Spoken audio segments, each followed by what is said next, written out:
Okay, thank you. Good evening, everyone.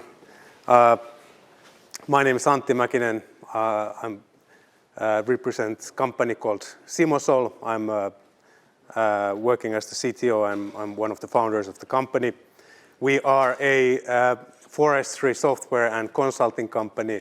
We have a team of about 20 people, and I'm going to tell you a little bit about different cases where we utilize optimization in forest planning and forest supply chains.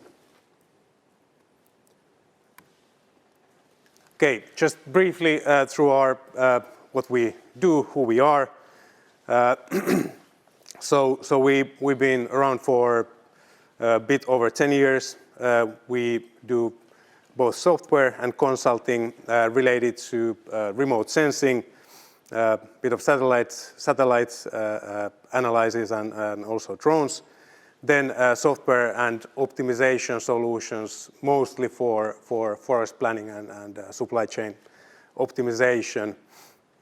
Then nowadays we do a lot of, or actually for almost 10 years we've been doing different types of carbon-related modeling and analysis. And then we provide different types of consulting services on top of our kind of software products, which are, for example, forest valuations and appraisals and stuff like that. Even though we are a small company, we operate pretty much all over the world, but still our roots are here deep in the Finnish forest soil.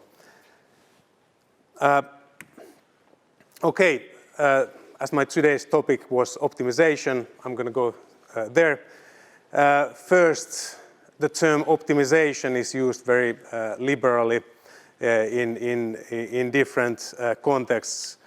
And in forestry contexts, optimization can refer to actually very many things, from strategic wood flow optimization or analysis to, some manual process of scheduling daily activities and so on. And everything is called optimization. In Finland, we've been in a global scale forerunners in applying mathematical optimization in forestry context. Already since the 70s, pretty much, we've been using different types of optimization approaches for scheduling harvests and things like that. What is typical to forestry? We've heard today in many presentations actually that things happen in silos. That is true also for the optimization. So still today, many of the parts of, for example, timber supply chain are optimized in kind of a separate pieces. And of course, that is something that can be developed in the future. Here's a little picture or kind of a overview on how forest supply chain is typically optimized, the different parts. So everything starts with the forest data. Before we can plan or optimize anything, we need to know the assets we are optimizing. In this case, it's the forest. So we have typically some kind of a database of the forest attributes. Then we have some kind of a simulator for forest growth models and to predict how the forest will develop in the future. Then we have data from markets. What are the timber prices? What is the demand for timber? What are the different costs related to the activities? And with this information, we can build different types of optimization models. and management scenarios and wood flow forecasts and things like that. Then when we go from this more, let's say, strategic level to more tactical and operational level and more short-term optimization, typically we take into account also the logistics. So how the timber gets from the forest to the mill or wherever it is being used.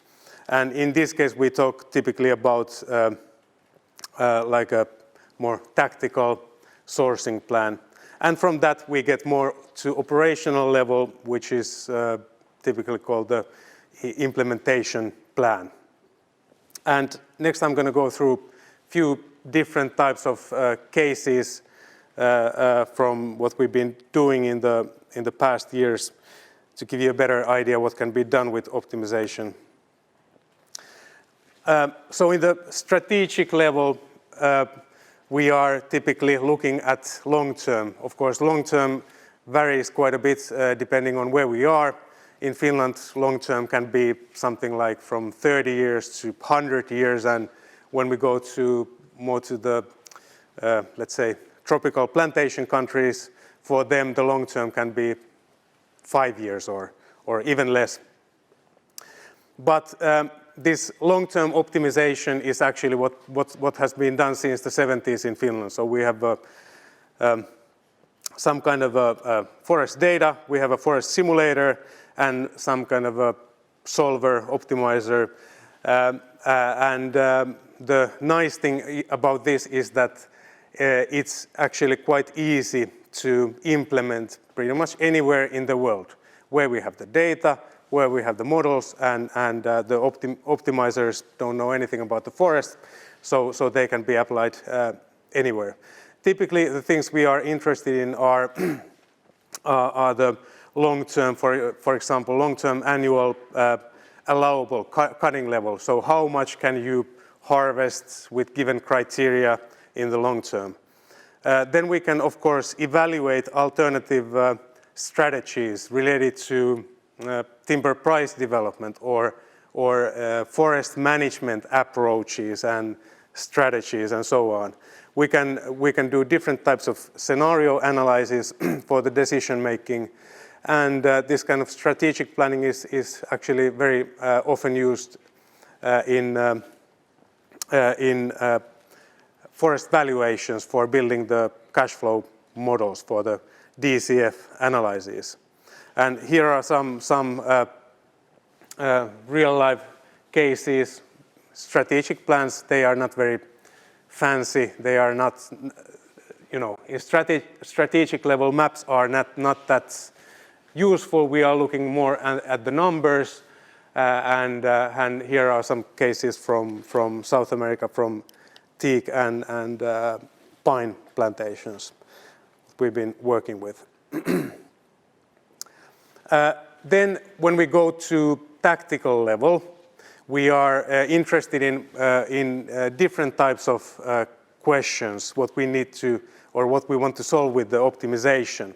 Here's a case, what we've been doing for Tornator. They own about 500,000 hectares of forest in Finland. Their business is growing the timber and getting the best price from that when they sell it. And of course, they are interested in looking at to whom they should sell the timber. And here's a kind of a very brief or high-level description of an optimization model that has all of Tornator's data in the system as the inputs. Then we have, of course, the forest models that describe the forest dynamics and so on, and the product mix that can be get from each stand or harvest block in the forest. We can model the harvest and transport costs to all of the potential timber buyers in the region. We get the accessibility to the stands and the demand and pricing for the timber buyers. And basically what this kind of optimization model does, it maximizes the net income from the timber sales with different types of constraints and criteria. And this kind of a model can be still solved very efficiently using exact mathematical optimization methods. So this is a kind of a, let's say, fairly simple case of tactical optimization from timber sellers' perspective. Then a little bit different type of case from Western Russia, where we did or developed this kind of a optimization tool for Metsä Group. So they have a large-ish lease area in Western Russia. They need to supply their sawmill with spruce sawlogs. And as in many places in Russia, there's a lot of forest, but there's not a lot of forest roads. So their main concern is how to get the timber from the forest to the sawmill. And, and this is a totally different type of a problem to solve. In this case, we built an optimization model which at the same time optimizes the harvest schedule for about 10-year period, as well as the road network building. So basically this model will build a road network in the forest year by year that guarantees a steady flow of timber to the sawmill. This is much more complicated. Mathematical optimization is not an option. We need to use heuristic models which need, of course, quite a bit of computing power, but nowadays that's not really an issue. Here the objective was to minimize the mill gate price with given demand, budget, resources, and Russian legislation for forest management, which is not that simple actually. But anyways, here the base data came from satellite image-based inventory. Then there was a bunch of other GIS layers on soil elevation, water bodies, roads, things like that. And the result was a kind of a master plan for where the roads should be built and when each block should be harvested.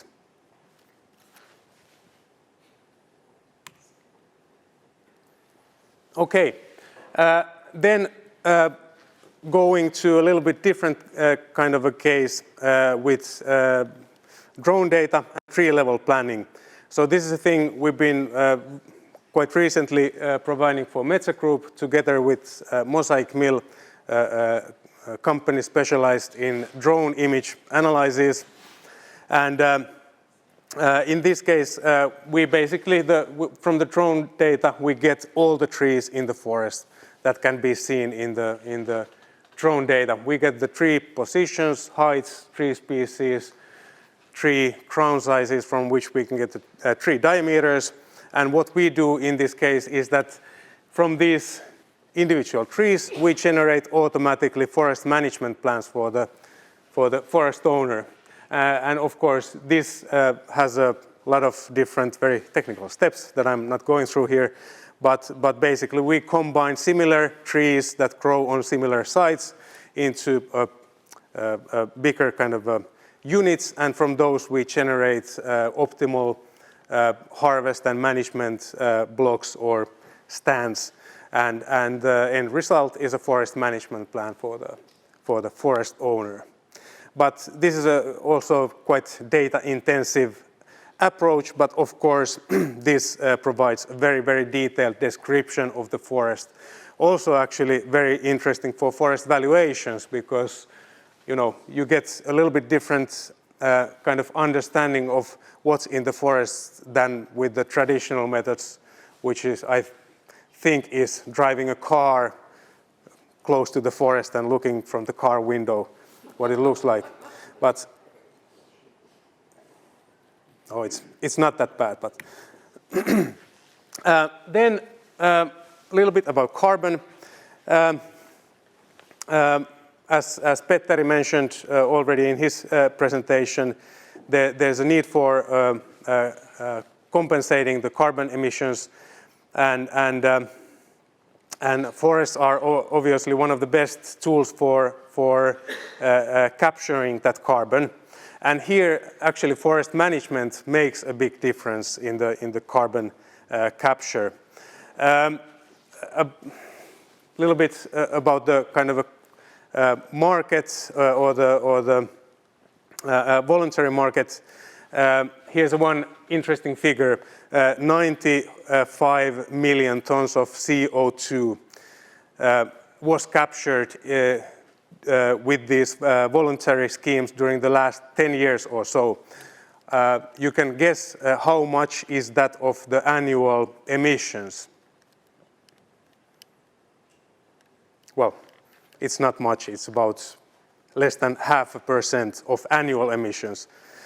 So, of course, there needs to be this whole market needs to develop if we want to make a difference with the forestry. But what we've seen recently and have been working with let's say, very big emitters, big companies recently, advising them in things related to carbon. This carbon farming in certain regions of the world is already becoming quite a feasible option to actually compensate for the emissions, and there's a lot of money going already to these carbon farming projects. Here we typically model the carbon sequestration. Here's when I mentioned that forest management makes a difference, here's the picture below shows the cash flow and carbon sequestration in a plantation project in Latin America. The purple one is with a 7-year rotation, which is typical for this kind of a pulp project or short rotation project. We see that the cash flow comes at some point, but the carbon sequestration stays at a certain level.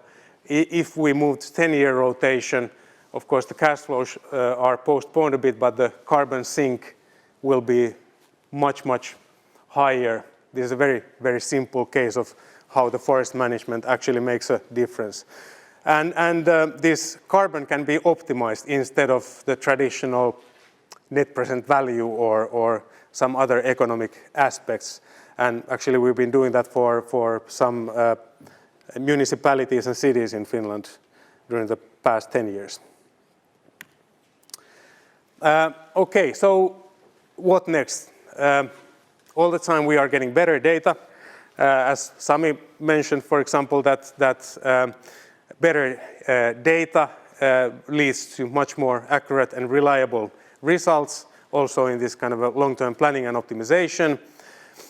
We have new kinds of data, new data sources, and that gives us possibilities to solve more complicated problems.